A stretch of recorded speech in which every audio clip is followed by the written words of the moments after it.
Great opportunities are presented to us every day. But sometimes we miss them, living a life of regret and what-ifs. Opportunities come but once. Or maybe not. Now, digital money revolution has come to Africa. Wealth is no longer for a selected few. Money has been redefined. Introducing Tatcoin. Tatcoin is Africa's utility token that gives you access to a life of endless possibilities. You can shop, buy real estate, travel, invest, and build wealth. For more information, visit www.abitsnetwork.com. Oh, hi. I'm a smart investor. I dare say that because I understand the cryptocurrency markets and I am up to date on every new development, fintech, and blockchain ecosystem. All because I watch the Inside Blockchain show on Crypto TV Plus. Every Monday morning, Crypto TV Plus brings you news headlines of top stories, interview with an expert, and give you detailed market analysis to enable you make the right business moves. Now you too can become a smart investor if you don't miss it. The Inside Blockchain show, only on Crypto TV Plus.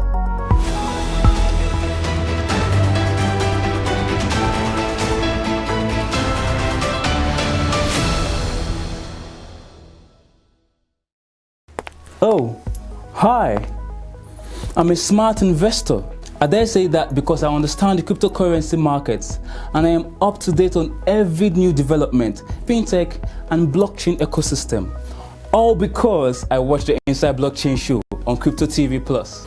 Every Monday morning, Crypto TV Plus brings you news headlines of top stories, interview with an expert, and give you detailed market analysis to enable you make the right business moves.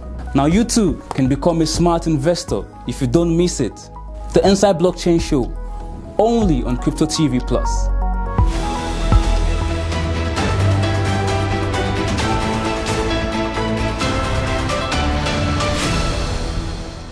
Paxful Partners with Nigerian Exchange BuyCoins Africa to add Naira Stablecoin as a payment method on the platform. Davido crashes 10 servers created for him by BitSika after partnership with the Ghanaian-based crypto payments app. UK bans sale of crypto derivatives to retail investors from January 2021. And finally, Yearn finance token value slides 67%, while locked value loses over $300 million. Paxful Partners with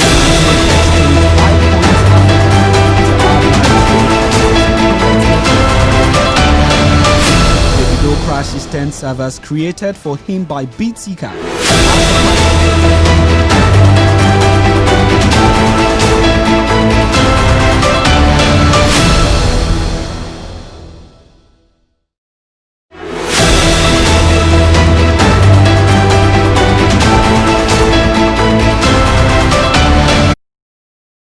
Hello and welcome to Inside Blockchain live on Crypto TV Plus. I am Tony Obiajiru.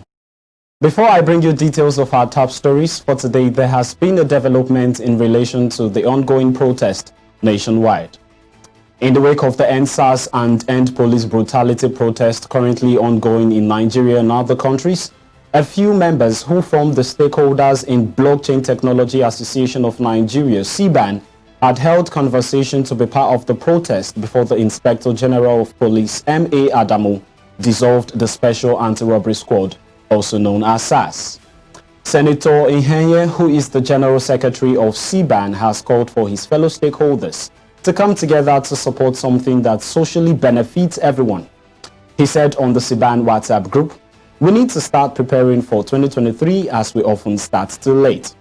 He continued also by saying we can launch a campaign that encourages every Nigerian youth to get their voters card before the end of 2022 and go ahead to mobilize them to vote on election day.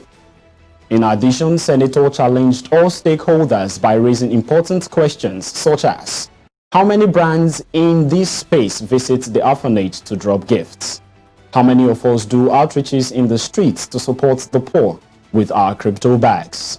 He says these things are very important if we truly want to drive crypto awareness and adoption. Joining me right now on the program is Senator Yearn himself. Hello, Senator. Thank you so much for joining me on the program. How are you? Thank you very much. Good morning. I'm great. It's great to be part of the option today. All right, great. Thank you so much for joining me on the program, Senator. So, a quick one. I don't know if you've had a personal experience with SARS operatives before, or if you have a friend, all right, who has gone through such brutality in the hands of, some of these rogue or bad SARS operatives. Can you share a few, please?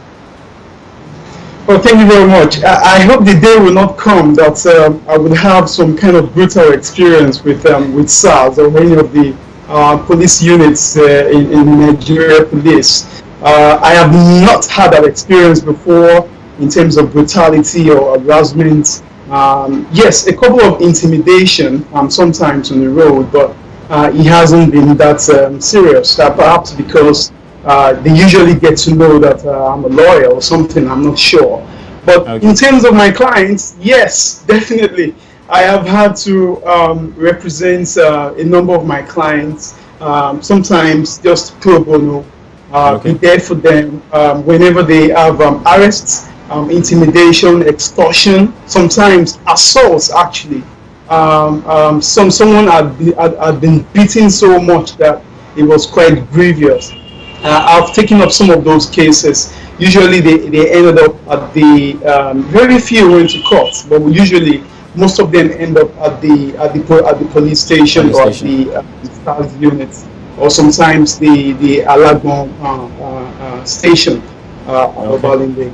So it's been very ugly experiences actually, because most of the cases bordered on just unreasonable suspicion. You find guys in Mercedes-Benz, in Lexus Jeeps, and you just conclude that this guy has to be a Yahoo boy, or this guy is a fraudster, and you forgetting that SARS is not even set up for all that in the first place. SARS it's not SARS's duty to catch cyber criminals. It is not their duty to do stop and search and all that. It's not.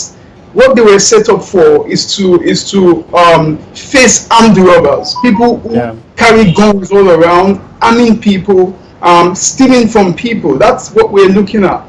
But SARS has since lost its sense of responsibility and duty, and it's quite unfortunate that it got to this stage. All right, thank you so much for that. So quickly now, before the announcement by the IGP, you probably some weeks back, I followed your conversation, the calling out of your fellow stakeholders or members who are part of the stakeholders in blockchain technology. In Blockchain Technology Association of Nigeria there. So I just wanted to confirm, you said that we need to start preparing for 2023 as we often start too late. And you talked about the fact that we could launch a campaign that encourages Nigerian youth to get their voters card. Now the part that caught my attention is being part of something that socially benefits everyone. So quickly, Senator, how important is this for all members of CBAN, all right, to come together, to collectively be part of something that socially benefits everyone, like you said? Thank you very much. I didn't realize that you were following that conversation at the time. Yes, as one of the players in the space, and as the General Secretary of the Stakeholders in Blockchain Association of Nigeria, I am opportuned or I'm privileged to know many players in this space, big and small, organizations, whether corporate organizations or businesses or individuals, right? And I had to appeal or at least encourage players in the space in that manner, because I find that whether we like it or not, we are a floating industry. We're an industry that is just floating. We're not strategically positioning ourselves as players in our society. We are aloof, let me put it that way. We act as if we are in a space that is beyond Earth, and it's not supposed to be. We are part of the society, and whatever is the concerns of the society is also our concern.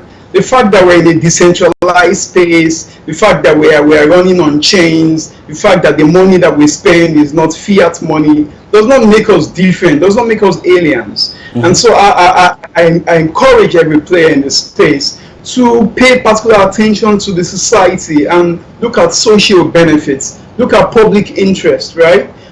We've been for many months in the COVID-19 period, and it's rare, it's very rare. If you Google right now, or perhaps even run through Crypto TV Plus websites, you would have any brand that supported people during these very difficult times. We talk about long and short. We talk about how Bitcoin is now $11,000 and how we are all cashing out. We talk about Uniswap and how many of us made millions of naira. But no one ever cares about what's happening in the society, whether we like it or not, in rural areas, even in the cities, in the slum areas. Go to Makoko, Abete, go to some of these places in Yanopaja. People are suffering, people are dying. Many of them are young people. And of course, go to the orphanages, there is no food, nothing. And we're not seeing a lot of people focus on that. We don't seem to have any corporate social responsibility integrated into our businesses. And this also applies to all the brands. I realize that the problem is not money. It's not money. The problem is a sense of belonging, a sense of collective responsibility. That I'm also a player and I'm part of this. So just imagine, for instance, if some of the biggest what's it called now, brands in the space, Binance, OKEx, talk about BitFXT, all of those guys. Just imagine how it would be if everyone, either individually or collectively, take part in some of these corporate social responsibilities, right? We've seen some guys like Paxful, for instance, whom I've been privileged to work with over some time.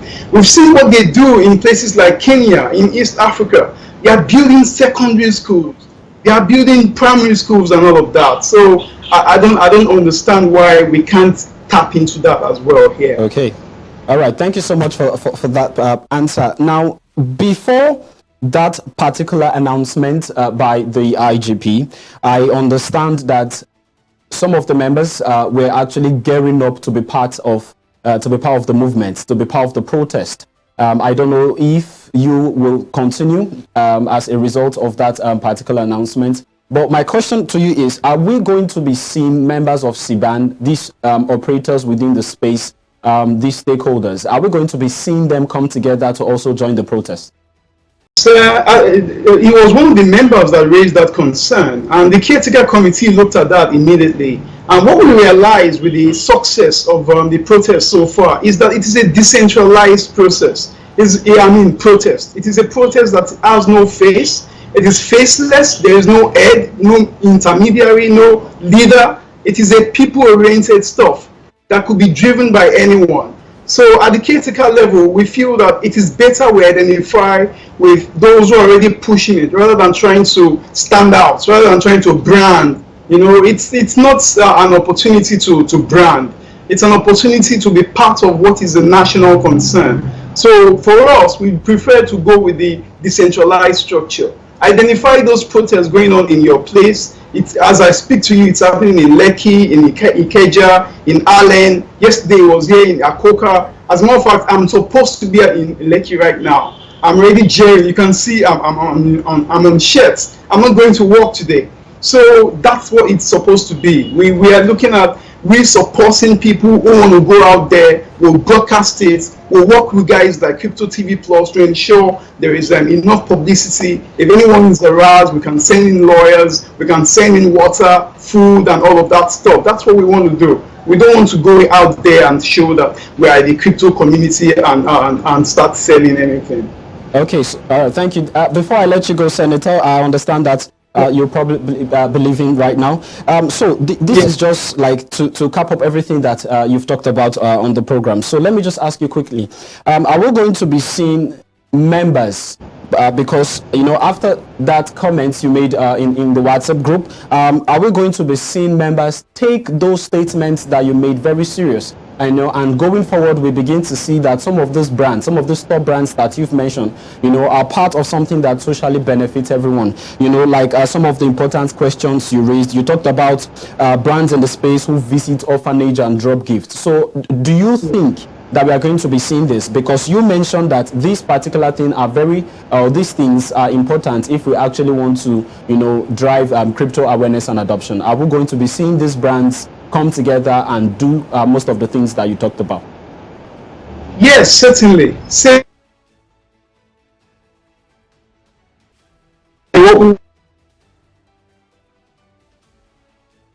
Hello, Senator.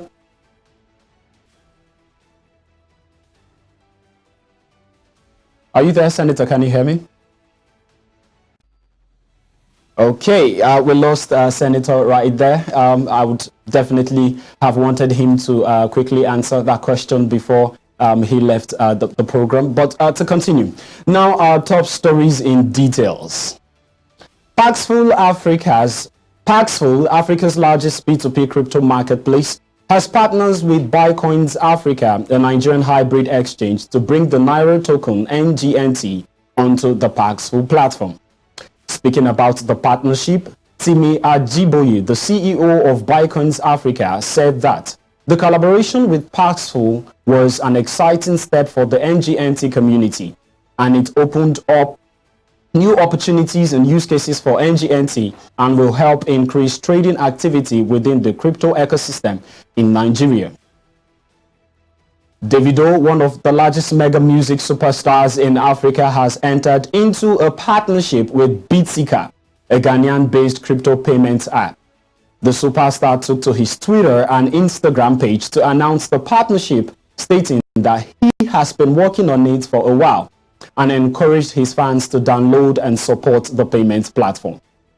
Just a few hours after the partnership was announced, the CEO of BitSika, Atsu Davo, tweeted that Davido had crashed 10 servers that was created for him and they had to add more servers to accommodate the traffic.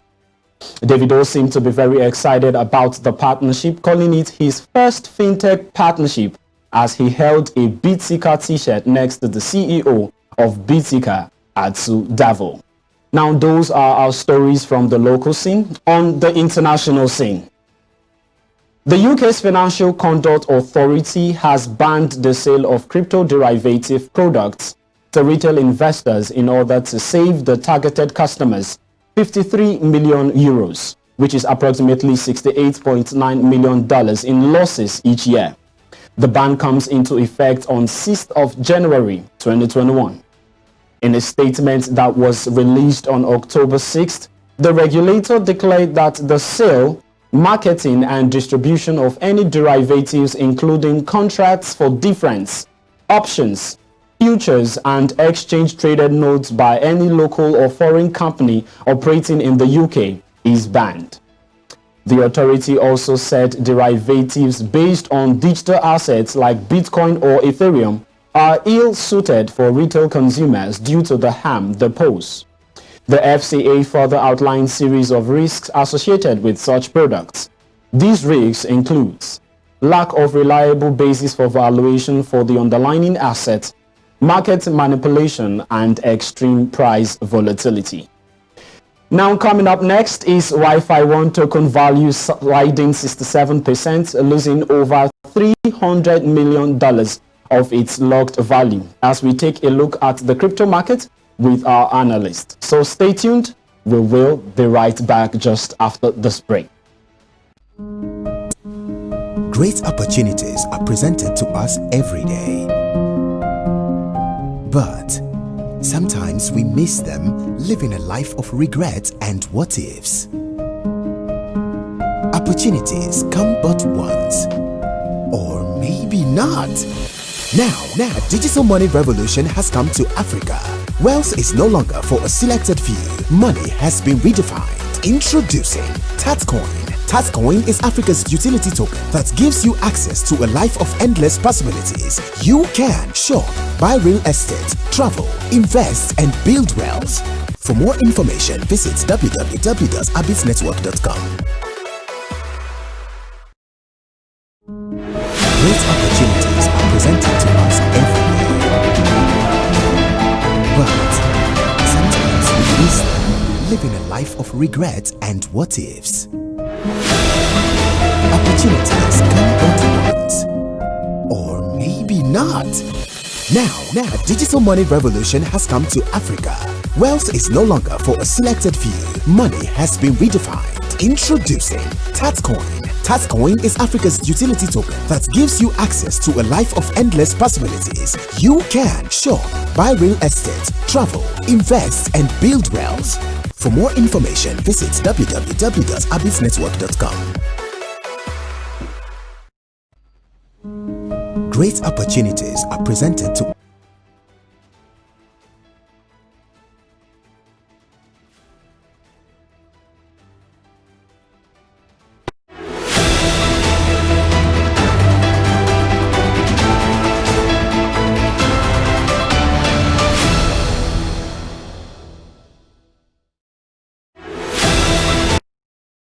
Welcome back.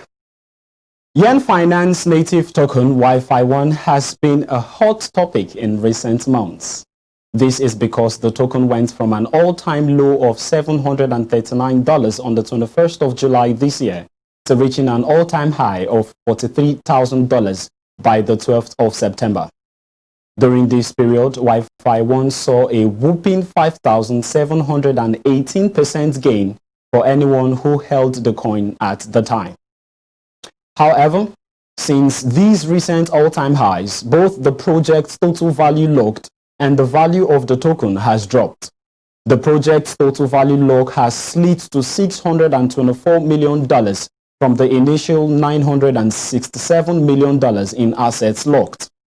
Wi-Fi1 has seen significant capitulation as the price has dropped from an all-time high of $43,000 to the price in the market today, which is approximately about $16,000. Joining me right now on the program is Franklin Peters, who is the CEO of BitFXT Technologies. Hello, Franklin. Thank you for joining me on the program. How are you doing?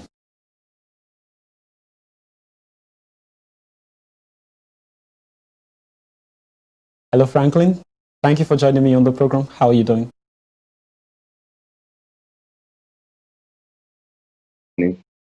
Okay. Can you take that again, please? I said I'm good. How are you this morning? Yeah, I'm awesome. Fantastic. Thank you so much for joining me on the program. Thank you. Okay, so you of all people, all right, have seen what has happened with DeFi coins, DeFi cryptocurrencies. Most of these projects tagged DeFi, you know, the hype around it. Yearn Finance, Wi-Fi1, which is the native token of Yearn Finance, has seen this drastic drop, you know, from an all-time high of 43,000, all right, you know, down to what it is trading currently in the market. So I want to quickly ask you, Frank, because I understand that you function in this space, probably as an OTC guy or someone who understands the market very well. So can you help us understand why Wi-Fi1, with so much promise, especially when it came out this year, has seen this drastic drop in price? All right. Thank you for that question. Yeah. First of all, it's very important to note the reason why it went up in the first place. In the crypto space is characterized with a lot of hype, a lot of promises, a lot of speculations and all whatnot. And the DeFi ecosystem came up with a lot of hype, such that you can earn high yields beyond what you get from the traditional finances. For instance, you see a lot of tokens promising you 1,500 annual yield. Who does that? How possible and how sustainable can that be? But funny enough, that's exactly what people go for. People shy away from investments or businesses that could give them reasonable returns, and so they go for the high risk ones. And that's why from day one, I always knew that, Y Finance and most of these tokens that had high yield returns were going to crash the way they did. First, we saw Sushi dump from an all-time high to almost nothing, because the owners pulled the rug from under the feet of the people who invested in it. And people, even when he brought back the money, people could not invest again or make use of the project. And then Y Finance. Basically, Y Finance had a very low supply and high demand at the time.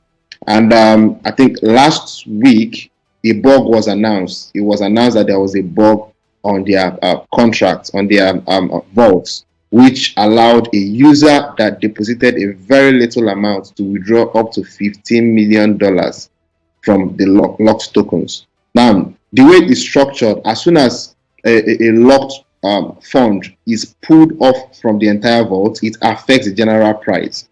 And when the announcement was made, sentiments set in. So a lot of people who had funds, on the liquidity pool started pulling their funds. And the more funds were pulled, the more the price went down. The more people feared for losing their money. So they started pulling out their funds and selling their funds to other stable tokens. And we may keep seeing the dump until we may, we may see $10,000, we may see $6,000, right? Okay. Yeah.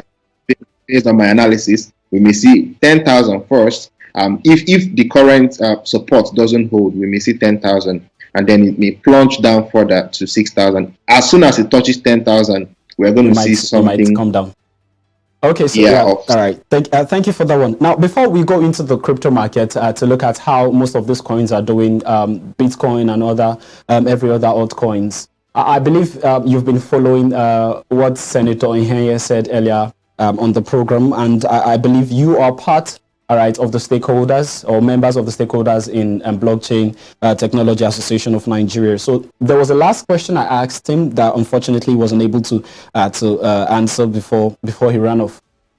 I understand that you were part of the protest. I actually saw the video of you joining the protest. But I just want to quickly ask you, Senator Yearn highlighted an important part or role that members need to play if we actually want to drive crypto awareness and adoption in Nigeria, in Africa, all right, and the world in general. So I want to ask you, you are a founder of a blockchain project based here in Nigeria.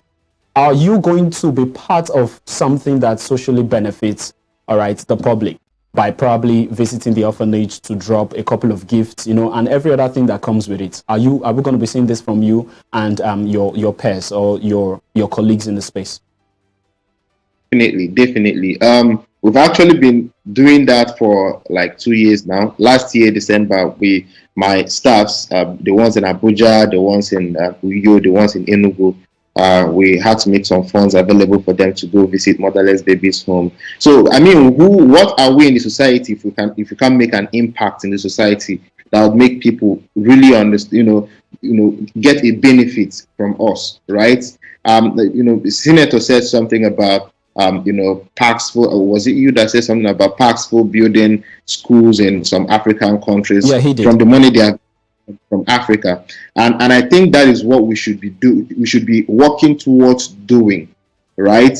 As a people and as an organization in Nigeria, any of us who are able to afford to give back to the people in terms of CSR, corporate social responsibility, right? And even though we are not getting so much support from the government, it doesn't matter, right? Giving back to the people should be the ultimate aim of every organization, because it's actually the people who patronize us and help us to make the money. So I believe that if what Senator has said is going to inspire most other CEOs to be part of a movement like this, maybe not collectively, they can also do it as individuals. Okay, thank you so much. Yeah, thank you so much. Yeah, great. Thank you so much for that one. Okay, so we are going to be going into the market right now to look at the market basically in general, the current price of Bitcoin and other altcoins, and probably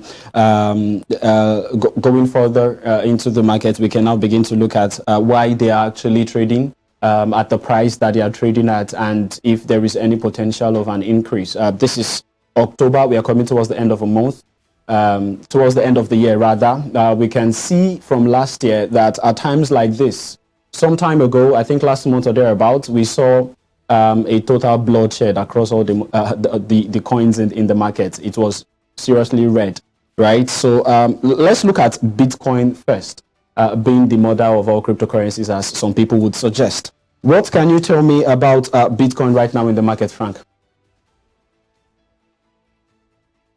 In the past week, in the past 4-5 days, BTC went all the way up to $11,300 and something dollars, and yeah, $11,300 and something dollars, okay, even more. Yeah, so, and it was long anticipated by most of us who have been plotting the graph across the market. And what happened was that it had consolidated for a while along the axis of $10,011 to $10,800, and it was just time for it to break out. And seeing that there was a steep dump, across the global financial market. The stock market had a crash, BTC had a crash, but the crash on BTC didn't really quite go as low as we thought it was going to go. So that gave us a very strong indication that there will be a pullback. Now the current price is $11,360 something, and I think we may still see it go down as low as 11,300 before we see another pullback to 11,800. That is my own analysis. It's not a financial advice, as we always say as analysts. Yeah, it's actually very, very important. That's a strong disclaimer there. Yes. Go ahead. Yeah, so that is it for BTC. Then looking at other cryptocurrencies, if I still have time to talk about them. Yes, please. Ethereum also had a very strong support at $350, and right now it's going back up. And I think Ethereum has a very strong fundamental. Fundamental is the fact that people adopt, or the reason for the rise of Ethereum, or most coins that have strong fundamentals like BNB and the rest, is for the utility purpose, the fact that they are being used to do something, right? So the more people are using it, the more the value is going up. So I think Ethereum is going to consolidate very strongly around 350 to 380. If it goes below 350, it may get down to 340, but it will consolidate heavily along that axis. And then looking at this, considering this ember period, right, where institutions, companies, and hedge funds usually pull money from their portfolios to settle their clients and then prepare for the next year, we may see a dump, right? Why I think we see a dump is that gone are the days when people make money only when BTC and other cryptocurrencies are going up. We have seen the rise of futures markets and contract trading and all those things. So people short the market. People, make money while the market is going down.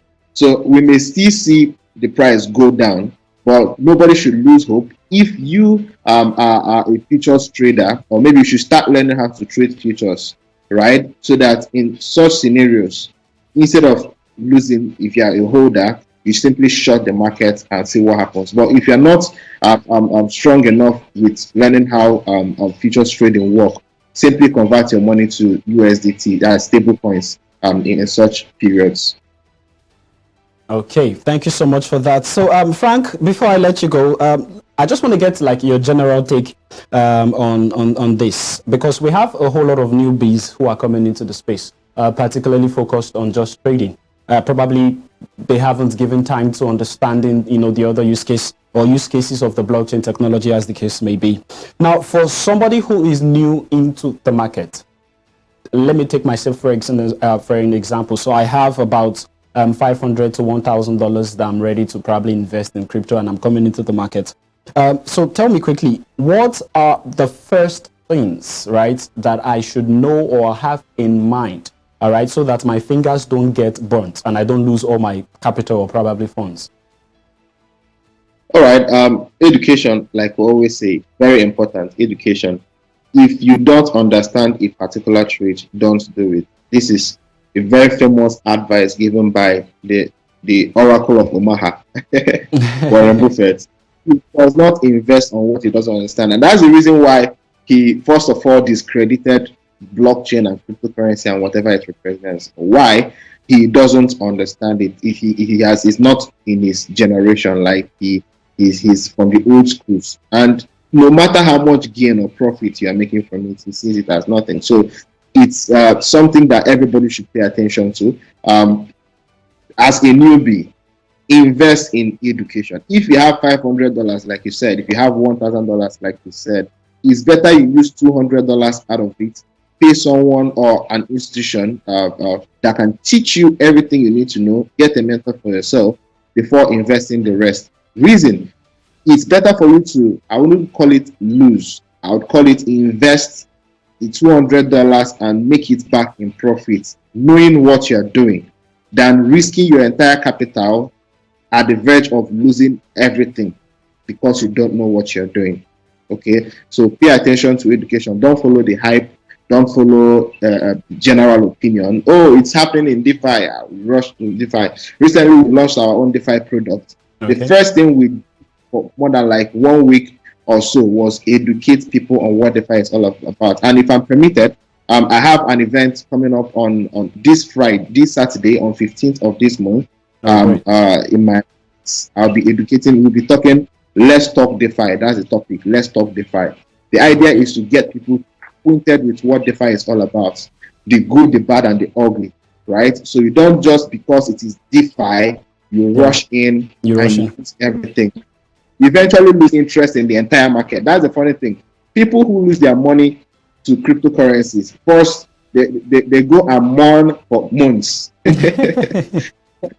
it's not good for the industry. We need new entrants. We don't need old people to keep recycling. When you have old people recycling, the money doesn't grow. Now we've seen the market cap stay almost stagnant for more than 6 months. Happened this year, right? The general cryptocurrency market cap stayed around the same axis for almost 6 months. What does it tell us? It tells us that the money, no new money is coming in, right? Unlike last 2 years, we saw the market cap pump up like almost double or triple. Yeah, fresh money pumped into the market. Yeah, so it was the same set of people taking money from DeFi, Bitcoin. They will now take it from Bitcoin to Ethereum. They will take it from Ethereum to another thing. So money. So what we're saying is the rise of DeFi, the fall of BTC. Then the rise of BTC, the fall of DeFi. Fall of DeFi tokens. More demand, less supply. More demand, less supply. So that was what we've been seeing. So, but the right education and the right when their expectations are met based on the fact that they are knowledgeable about what they're doing, it would help to inspire more people to come in because of the good testimonies that come from the old people that are coming into this thing.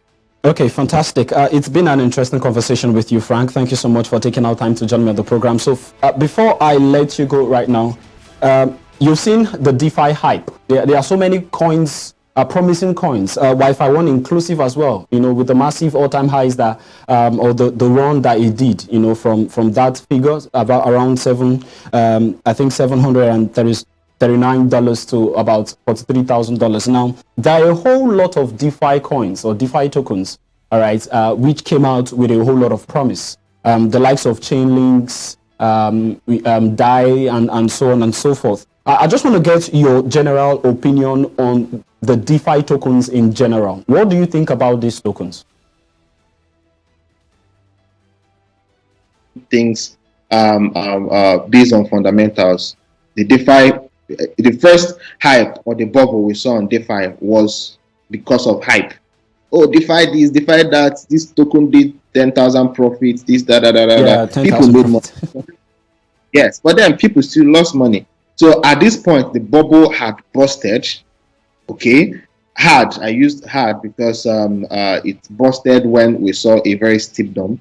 Yeah. And a lot of people are coming in are still somehow based off on the hype. But it's time for people to analyze these things based on fundamentals. For instance, Chainlink has a very strong fundamental. When it went up, it stayed up, right? Compound, a very strong fundamental. It went up, it stayed up. I'm not saying they are not going to come down or fluctuate. What I'm saying is that you won't see Chainlink go from, all time. Of course, when the bubble was so huge, it went up to $18, almost $20. Now it's about $8 or $10, right? Yes, that bubble had busted. At this point, if you are not going based on fund, what is the use case of this project? What is the tendency that it's going to stay beyond, the hype period, like 5 years, 10 years to continue, right? Okay. Even though EOS, I'll use EOS as an instance, while I'm rounding off.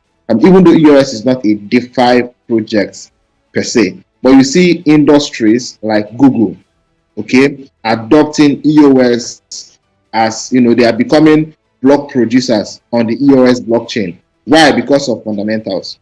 Okay, so we see stuff. Google had also partnered with Chainlink before now to provide interoperability across multiple blockchains and their financial institutions. Those are fundamentals. So if you are holding it, even though the bubble it pumps up and you are still holding, maybe it dumps on you, with time you will make more money. But there are lots of DeFi projects that dumped and they will never come back. Why? There was never a real fundamental around it. So fundamental is key. Paying attention to the fundamental. Fundamental is key. All right. So I'll probably leave our viewers with that. Fundamental is key. You've heard that from Franklin Peters. Thank you so much, Frank, for taking our time to join me on the program. I'll have to say bye from the studio. See you some other time. Okay, so I have an interesting news that Senator Yearn has finally joined us back. He couldn't, or he doesn't want to go away. He wants to actually finish up what he was saying initially. So, Senator, thank you for joining me back on the program.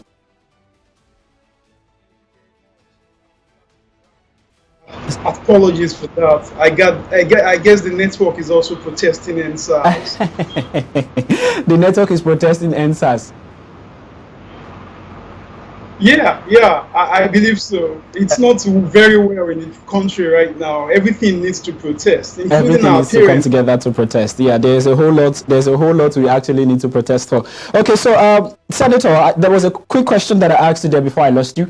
So I was talking about the fact that now that the IGP has announced that there has been a ban on SARS operatives and all other operations carried out by every other forces related to SARS. Are we still going to see members of CBAN still go ahead to protest? Because I believe there's a whole lot more that is involved. The end police brutality. Brutality is actually one of those.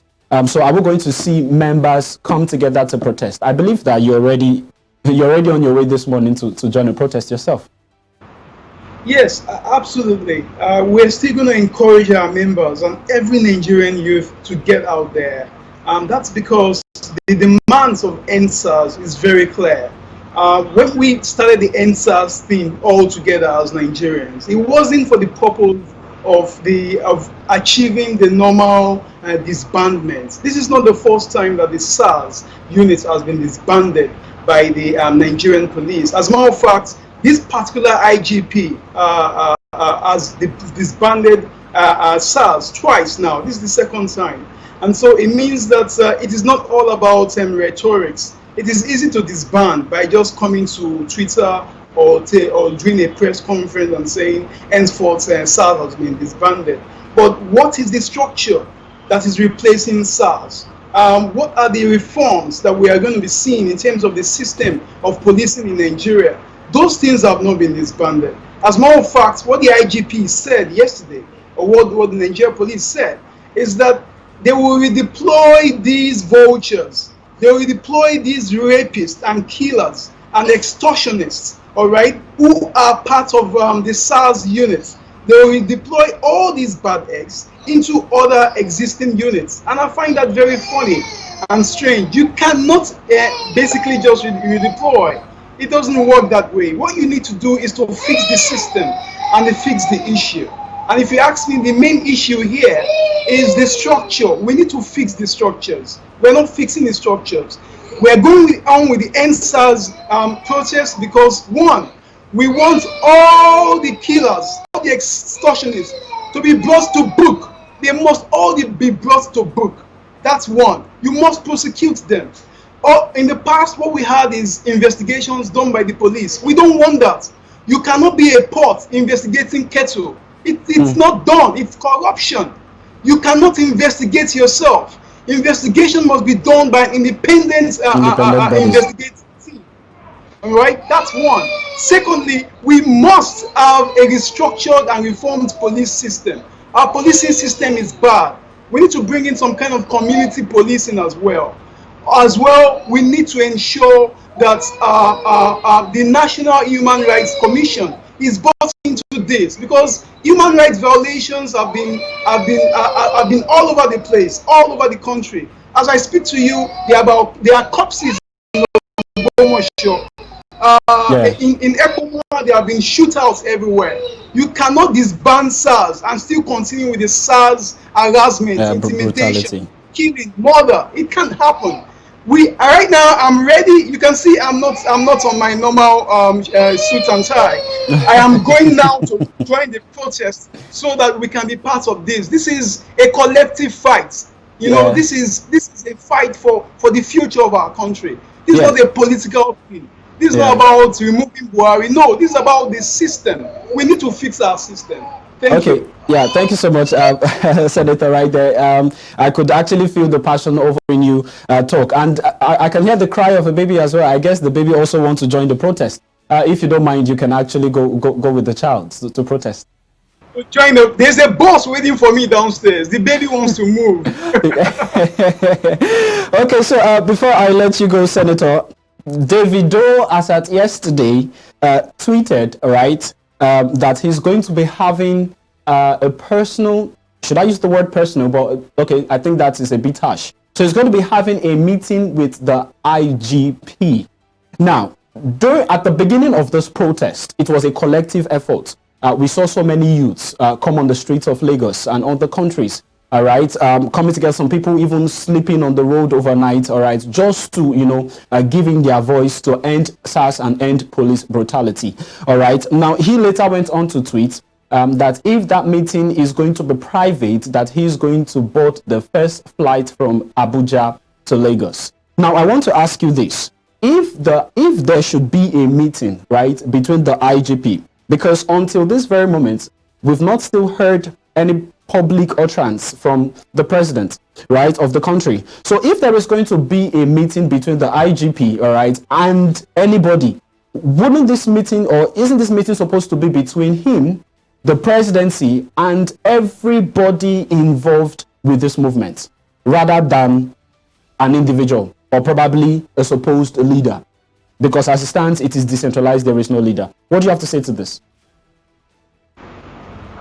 Well, if you look at the history of protest in Nigeria, you find that the biggest hurdle or the biggest trap or banana peel is usually that it has a face.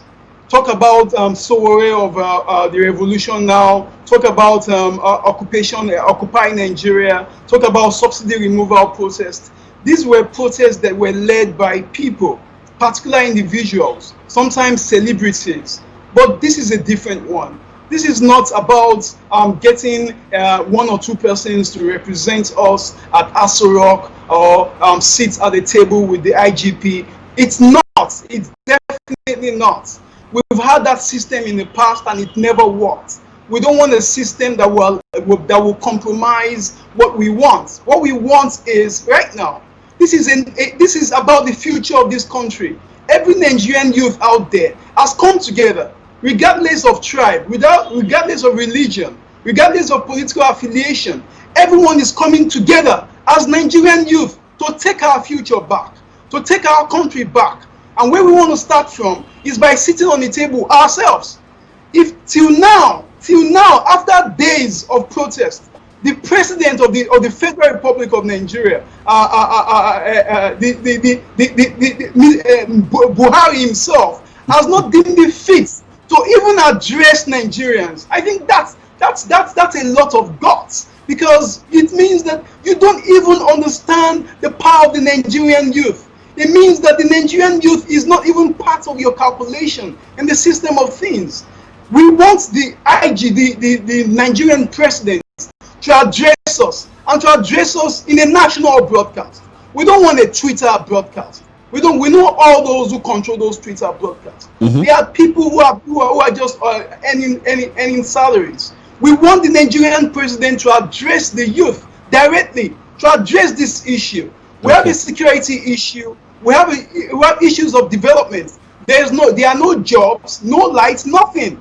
And so the same jobless youths, you believe you could instruct any IGP to bomb people down or to kill people? I don't think that's right. By now, with all those who have died already, our Nigerian president should address us. Okay. They need to address us. Okay. And so we all need to be part of the table. And the best way to do that is what? They should address us here.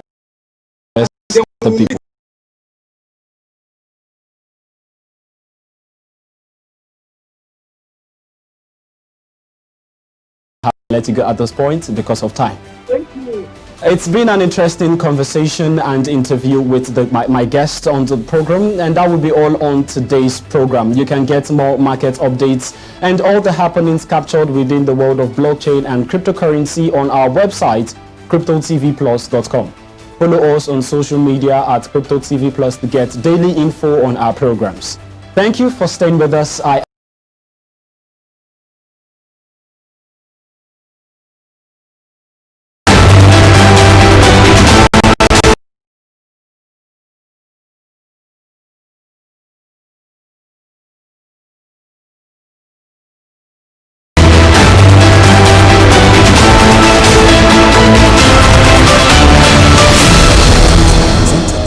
Every day. Sometimes we miss them, living a life of regret and what ifs. Opportunities come but once, or maybe not. Now, digital money revolution has come to Africa. Wealth is no longer for a selected few. Money has been redefined. Introducing TAT Utility Token that gives you access to a life of endless possibilities. You can shop, buy real estate, travel, invest, and build wealth. For more information, visit www.abitsnetwork.com.